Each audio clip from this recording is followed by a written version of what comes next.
Europe Matin, Dimitri Pavlenko. L'édito sport. Bonjour Virginie Fulpin. Bonjour Dimitri, bonjour à tous. Bon, il y a un gros week-end de rugby, vous avez vu, c'est les 8e de finale de Coupe d'Europe qui commencent dans un format aller-retour inédit, mais je pense que vous nous en parlerez la semaine prochaine. En tout cas, ce soir, il y a du football.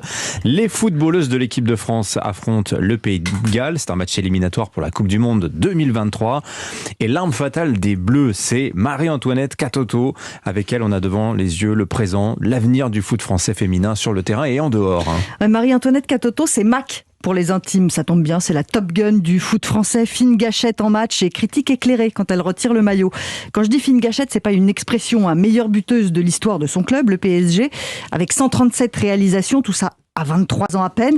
Et cette saison, ça prend des proportions encore plus impressionnantes. 24 buts avec Paris, 9 avec les Bleus.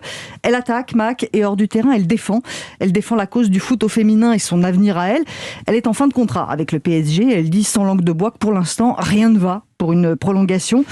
Tiens. Pourtant, oui, ça rappelle vaguement quelque chose. Ouais. Le club lui propose pourtant le plus gros salaire de l'histoire de son équipe féminine. Mais le problème est ailleurs. Marie-Antoinette Katoto réclame plus d'implication des dirigeants parisiens envers l'équipe féminine. Elle voit le FC Barcelone ou encore les Anglais miser à fond sur les filles, avec de gros succès, aussi bien pour les résultats que pour l'audience. Donc elle secoue ses dirigeants pour qu'ils s'y mettent, eux aussi, sinon elle partira. Voilà, on arrive à un moment dans le foot au féminin où les joueuses ne baissent plus la tête et disent leurs 4 vérités aux dirigeants. Et quand on a l'aura et l'efficacité devant le but de Mac, ça fait incontestablement avancer les choses. Alors, parlons maintenant de l'équipe de France. Antoinette Katoto, un objectif avec les Bleus. Non, c'est mieux Marie-Antoinette, je préfère. C'est de gagner l'Euro cet été. Oui, elle allait dans l'ongle et les griffes aiguisées aussi. Voilà ce qu'elle dit, toujours sans langue de bois. Attention, l'équipe de France n'est pas favorite. Les Bleus se sont plantés suffisamment de fois en compétition internationale pour être prudents aujourd'hui. Ben oui, ça pique et ça c'est pareil. C'est le symbole d'un changement d'état d'esprit chez les joueuses. On n'est pas juste contente d'aller à l'Euro, on voit pas tout en rose et on peut parler des choses qui fâchent. Il faut dire aussi que Mac a une histoire compliquée avec les Bleus. Elle a fait une saison 2018-2019 brillante. Mais à la fin, elle n'a pas été sélectionnée pour la Coupe du Monde en France, en plus à l'été 2019.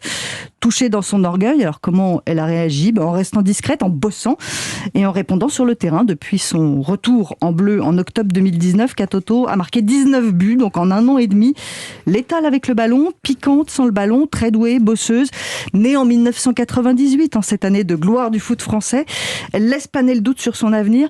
C'est vrai qu'on a beau tout faire pour arrêter de la comparer à Kylian Mbappé, faut avouer que c'est dur, il y a tellement de similitudes. Allez Marie-Antoinette, je préfère vous définitivement. Mac, c'est pas très Mac, c'est pas joli, ouais.